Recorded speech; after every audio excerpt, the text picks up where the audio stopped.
Vous êtes sur Mosaïque. Une grande voix pour une très jeune fille, c'est ainsi que peut être décrite Marina D'Amico, deuxième au concours de X Factor. Une jeune fille au parcours riche qui culmine avec ce télécrochet où elle s'est produite durant 11 semaines et profite à présent de son temps libre pour remercier son public. Exemple au Carré Louvain où se sont rendus Delphine Isambard et Guillaume Dumonteil. C'est vers 16h, dans un centre commercial de Sarreguemines, qu'est arrivée Marina D'Amico. Une foule enthousiaste s'accumule au centre du Carré Louvain afin d'obtenir une faveur de la jeune vedette. En famille, entre amis ou seuls, tous sont venus pour rencontrer la chanteuse. Surtout une photo et de la voir en vrai. C'était très important pour mes filles qui ont 9 et 3 ans et demi. Elles ont suivi les émissions depuis les castings jusqu'à 23h30 le soir avec pancarte à l'appui pour encourager Marina devant notre écran de télévision. Donc aujourd'hui, c'était très important pour elles de venir la rencontrer et de lui faire un câlin et de faire une photo avec Marina. Je suis très contente d'être venue ici parce que je regardais tout le temps X Factor et je me disais j'espérais qu'un jour je la rencontrerai et aujourd'hui ça s'est réalisé.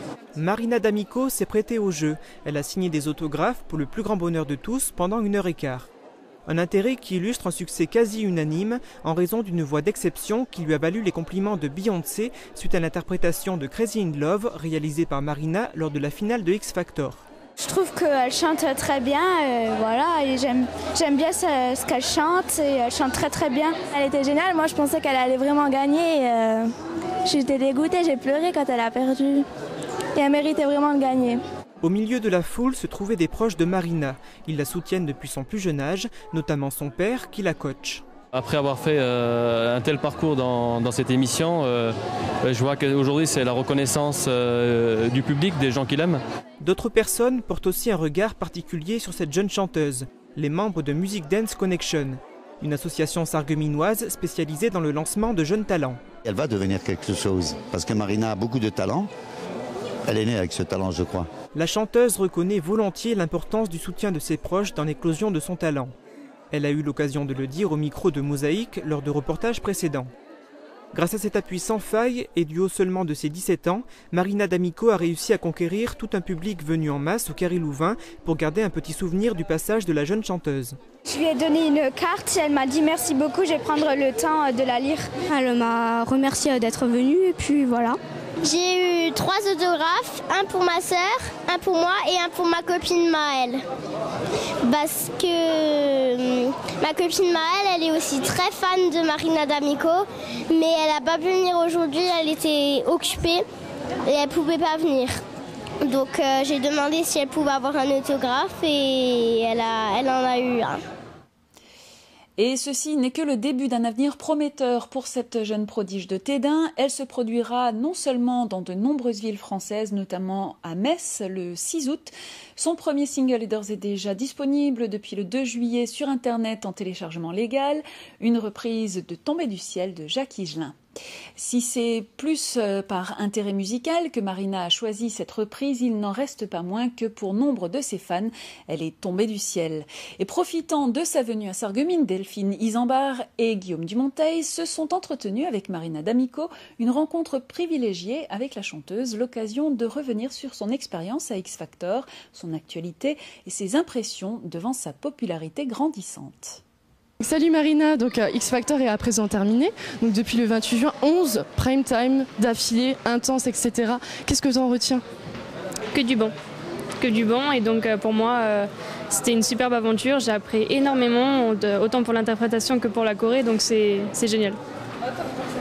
D'accord, donc tu t'es essayé à peu près à tous les styles musicaux, en passant d'Amsterdam de Jacques Brel à It's Oh So Quiet de Betty Hutton, de Crazy in Love de Beyoncé, donc un registre très éclectique. Mais est-ce qu'il y en a vraiment un que tu préfères parmi ceux-ci? Moi j'aime chanter de tout quoi, mais après c'est sûr que moi quand je compose je fais pas du Beyoncé ou des choses comme ça, je fais plutôt du piano-voix assez classique, acoustique, enfin classique non mais acoustique quoi, donc j'aimerais bien me diriger vers un style comme ça plus tard. Et donc lors du dernier reportage que tu as fait auprès de Mosaïque, c'était justement avant la finale de X Factor et tu espérais devenir un peu la petite fierté de la région. Et donc est-ce que tu penses que tu y es arrivé finalement? Bah, je l'avais pas dit clairement que j'espérais ça. Ouais. Mais je sais pas si j'y suis arrivée, mais enfin voilà quoi. Le but c'est d'avoir rendu quelques personnes heureuses quoi. Donc parallèlement, tu as quand même 17 ans, c'est très très jeune. Et bien sûr, tu dois être certainement, t'étais certainement en première cette année. Donc comment tu as réussi à jongler entre ta passion, donc le chant, et les études en elles-mêmes quoi, hein? J'ai pas vraiment réussi à jongler entre les deux, donc ça fait que j'ai loupé un trimestre. Et donc voilà, je vais redoubler cette année, mais ça vaut le coup. Et sinon, donc, tu as sorti ton premier single le 2 juillet, une reprise de Tombée du ciel donc, de Jacques Higelin. Et pourquoi tu as choisi cette chanson? Est-ce que le titre signifie quelque chose pour toi? Cette chanson, en fait, on l'a choisie avec Olivier Schultes et des autres personnes. Donc cette chanson, je la connaissais pas à la base. Mais je trouve que c'est un beau texte et vu qu'elle a été réarrangée, style un peu Björk à la française, je trouve que c'est assez sympa. Et donc, on peut se demander maintenant quel est ton quotidien depuis la fin du X Factor? Mon quotidien, c'est simple. Je vois mes amis, ma famille. Je me prépare pour partir peut-être en vacances, des choses comme ça. Quoi. C'est des choses simples. Et faut pas oublier aussi la scène. Quoi. Et donc, on a appris qu'il n'y a pas longtemps, tu as fait un shooting en Belgique. Un shooting photo, etc. C'était pas le cas? C'était pas en Belgique. Non, je vais chanter en Belgique. Tu vas chanter en Belgique, ça va te changer, je veux dire la France, etc. Ça commence à devenir à peu près européen, etc. Et tu ressens quoi, la Belgique quand même? Ouais, je vais chanter en Belgique, donc ça va être un truc de dingue quoi. Mais peut-être je ferai un shooting en Belgique et je te le dirai. Mais non, mais franchement c'est super cool quoi. Et en plus, c'est un peu fou quoi de chanter carrément autre part que la France, alors qu'en France je suis pas vraiment connue et en Belgique, à ce qui paraît, X Factor ça y va quoi. Donc voilà, j'ai hâte de voir s'il y a un peu de monde ou pas qui ont suivi et qui me soutiennent. Et sinon, bientôt, donc déjà ton single, peut-être un album, une tournée? En fait, l'album dépendra des ventes du single, donc après, on verra bien comment ça se passe et voilà.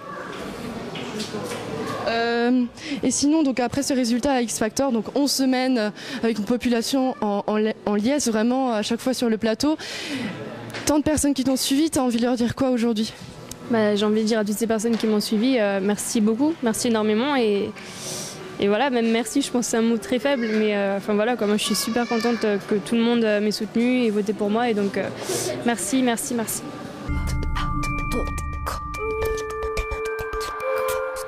Vous êtes sur Mosaïque.